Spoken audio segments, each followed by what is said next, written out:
कुछ bad news है Indian IT sector के लिए। क्लाउडी की वजह से आईटी सेक्टर पर खतरा मंडरा रहा है। उसके अलावा हमारे जो फॉरेन कंट्रीज़ हैं, जैसे कि फॉरेक्स रिजर्व्स जो हैं, उनको भी हिट करने की अमेरिका कोशिश कर रहा है।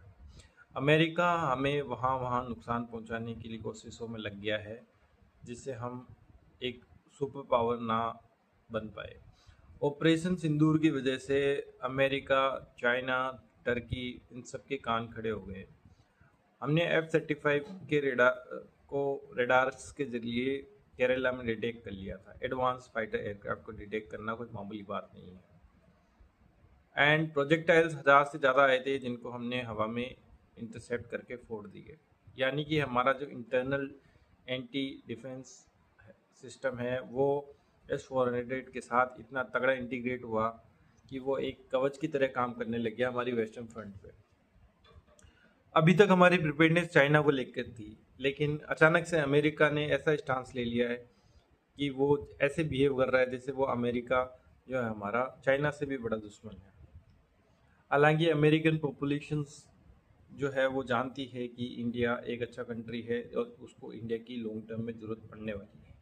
But problem is current government एकदम ही मेडनेस के साथ डिसीजंस ले रही है। वो नाटो के साथ और कनाडा के साथ अपने संबंध बिगाड़ चुकी है। अब बचा कुचा जो एशिया के अंदर थोड़ा बहुत अमेरिका उसका एक फ्रेंडली एशिया रखता था, उसको भी उसने टारगेट करना चालू कर दिया है। अगले 1 से 2 साल अमेरिका अपने ऑब्जेक्टिव्स को फुलफिल करने के लिए ऐसी गलत डिप्लोमेटिक स्टेप्स लेगा इंडिया के अगेंस्ट में, ताकि वो करंट गवर्नमेंट को डिस्टेबलाइज कर सके। उसने बांग्लादेश और नेपाल के अंदर पहले ही तख्ता पलट कर दी है। अमेरिका के अंदर ये पाकिस्तान के अंदर इमरान खान ऑलरेडी जेल में है। अब वो अमेरिका इंडिया के अंदर अपने ऑब्जेक्टिव्स को फुलफिल करना चाहता है, लेकिन ऐसी गलती की वजह से, इस डिप्लोमेटिक डिजास्टर की वजह से लॉन्ग टाइम में वो इंडिया का पूरा ट्रस्ट खो देगा।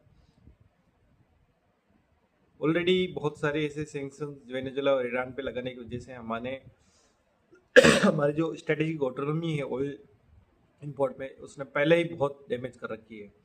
अब अमेरिका इंडिया के अंदर वो सारा कुछ फेथ खो देगा या वो सारी चीज़ें खो देगा जिसकी वजह से इंडिया अमेरिका को कंसिडर करे, क्योंकि ये पूरा एनिमी स्टांस ले चुका है America.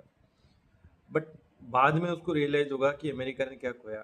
China, Russia, Japan, France already anti America हो चुके हैं। मिडिल ईस्ट के अंदर अमेरिका से मजबूरी में साथ खड़े हैं। फिर पाकिस्तान चाइना के साथ जा ही चुका है। अब ईरान से दुश्मनी, लेबनान और मिडिल ईस्ट और अफ्रीका के अंदर इनकी पाँव वैसे ही कमजोर है। बचा कुछ